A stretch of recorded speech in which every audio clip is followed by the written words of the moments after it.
really revolutionized things, and these were able to be mailed more easily than daguerreotypes were. So throughout the Civil War, soldiers were receiving photographs of their loved ones left at home. They could stick them in their uniform pocket and really have a reminder from home. Now this is a picture of a beautiful little girl. And so while we're talking about children, I'll just show you this. Which in our collection we are fortunate enough to have about 200 lovely little white dresses. Now, this is not a christening gown. This is what we use them for today. We would hand them down as christening gowns. During Victorian times, all children, boys and girls, were dressed the same until they were about 2 years old in these long dresses, specifically to stop them from crawling. The Victorians believed that crawling was an animalistic gesture and that man was so far above that, and they really wanted to stop the children from doing that. So they all wore these beautiful long gowns. I never heard of that. That's the first time. Current educational studies have proven that the longer the baby crawls, the better reader he will be when he goes to school. Absolutely. So then they couldn't read then if they weren't.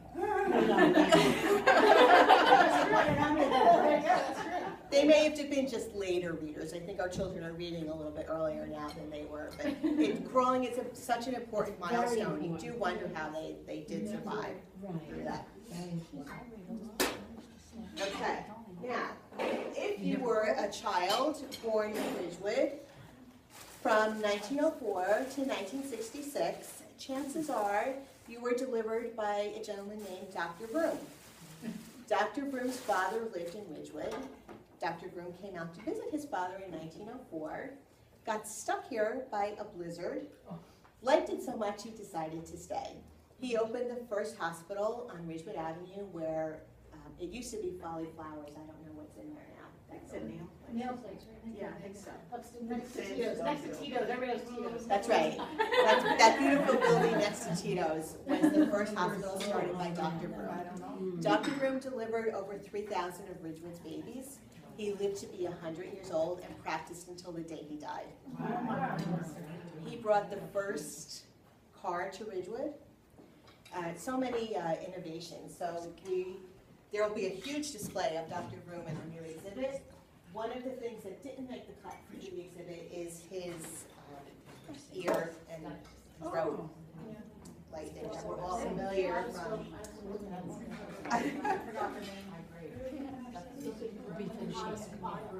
Broom with a Z.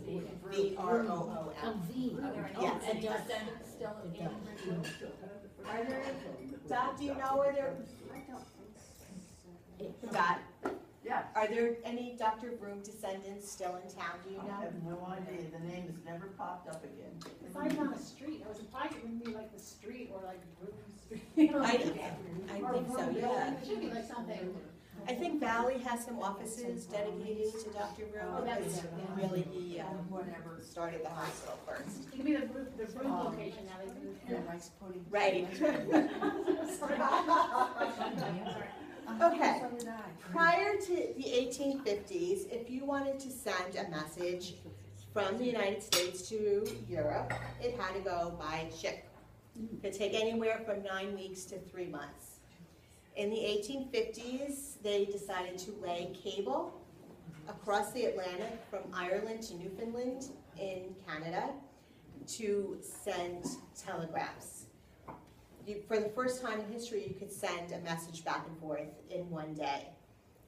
This is a piece of the original cable from 1858. Unfortunately, they were still working out the kinks. This cable only worked for 3 weeks before it stopped working. So they took up all the excess cable. Tiffany Jewelry Company bought it all up and sold it as souvenirs. A length this size sold for 50 cents. So this is, yeah, 50 cents is, it wasn't 50 cents today, but it was, yeah. But what it did for communications moving forward really changed the face of how things were dealt with in the world.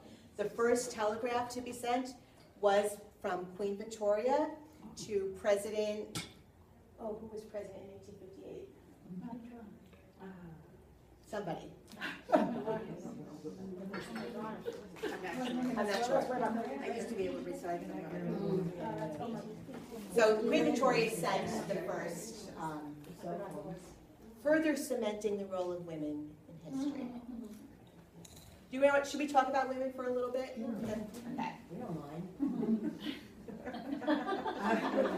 Well, you may mind when I show you this.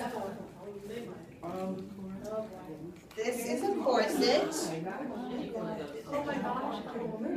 of a grown woman that Mrs. Pearsall wore on her wedding day, May 1st, 1901. She has a 17-inch waist. It wasn't a thigh, right?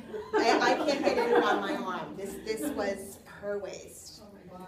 So maybe we're a little bit happier today. Our Spanx aren't that comfortable, but better than this. So we're lucky enough. I'm sorry? Buchanan was. Oh, thank you. Yes, it was. It was Queen Victoria to President Buchanan. Yeah. Thank you. So we're lucky enough to have Mrs. Pearsall's entire wedding outfit, from her underwear to her veil and her gloves and her fan. It really just a beautiful thing that we're lucky enough to have in our collection. We had to build a special form to put this on because all of our mannequins' dress forms were too big to display this. Dial June, was she young when she got? Yes, we did.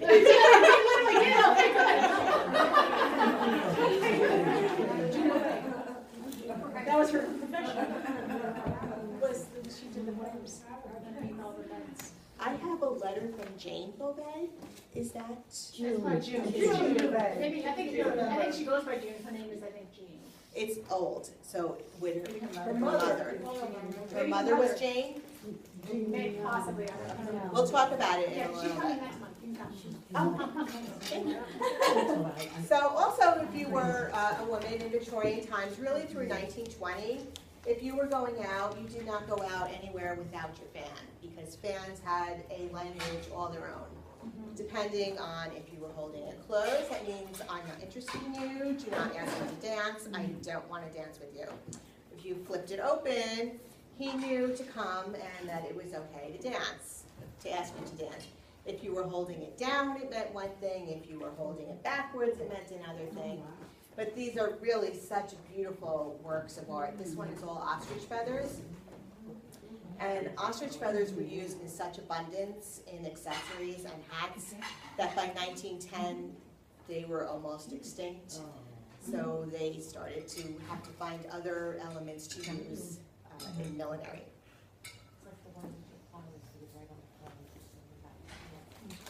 Any Downton Abbey watchers? Does this look familiar? In season 1, Lady Mary carried a bag that was exactly like this.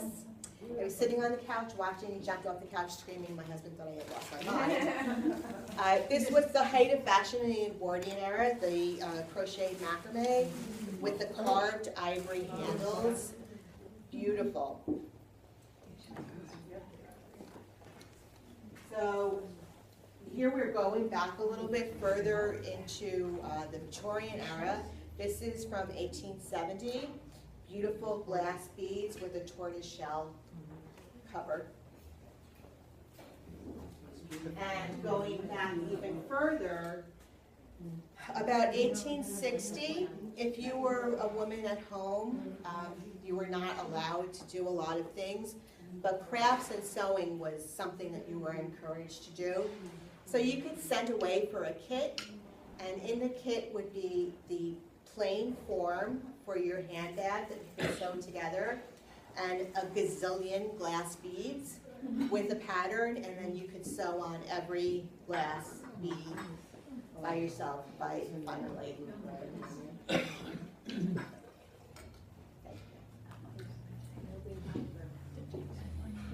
So this beautiful little hat is a little girl's hat from 1895.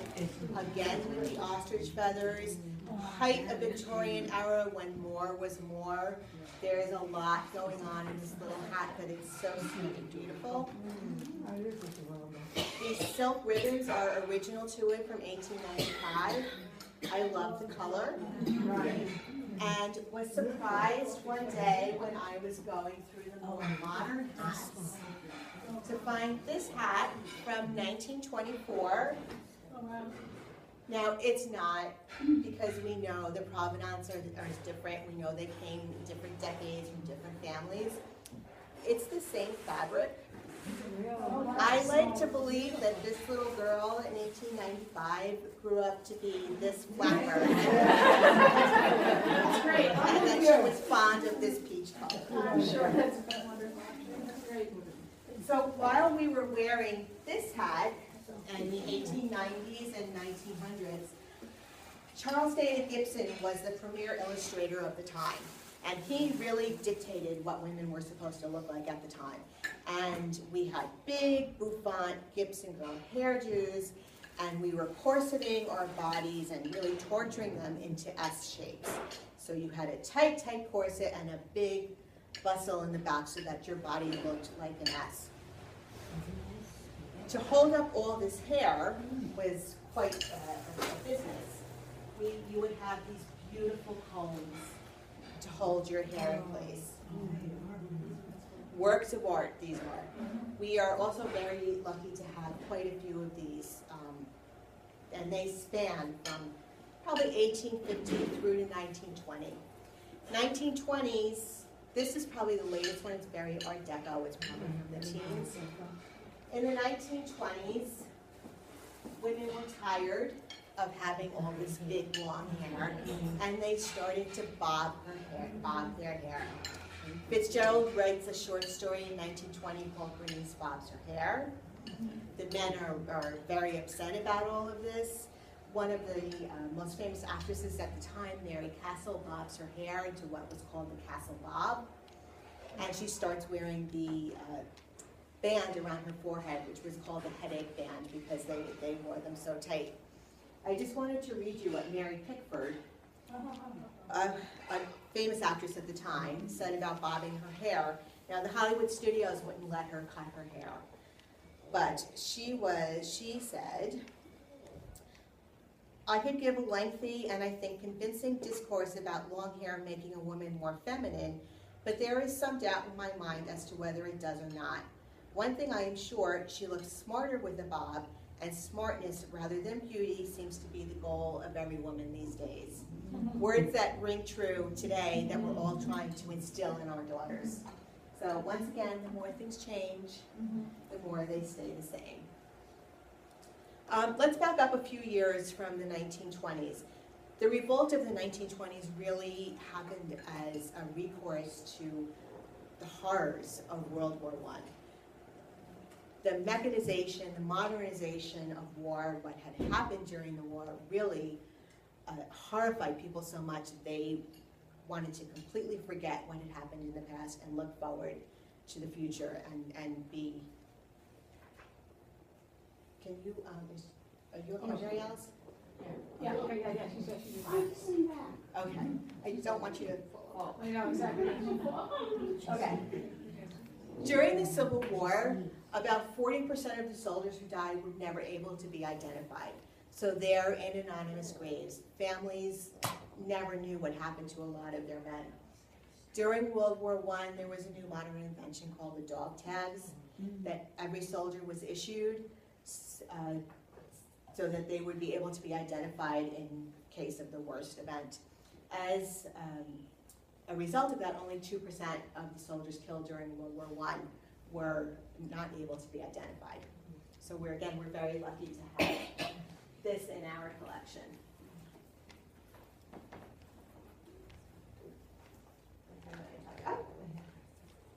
In 1939, as a way to help push recovery from the Depression, a group of movers and shakers, Robert Moses being one of them, decided it was time to hold another World's Fair, and it was going to be in New York. And the focus of this World's Fair, does anybody remember the 1939 World's Fair? Now we're all too young in here, right? Yes? Well, there's a lady over there. Really? My earring's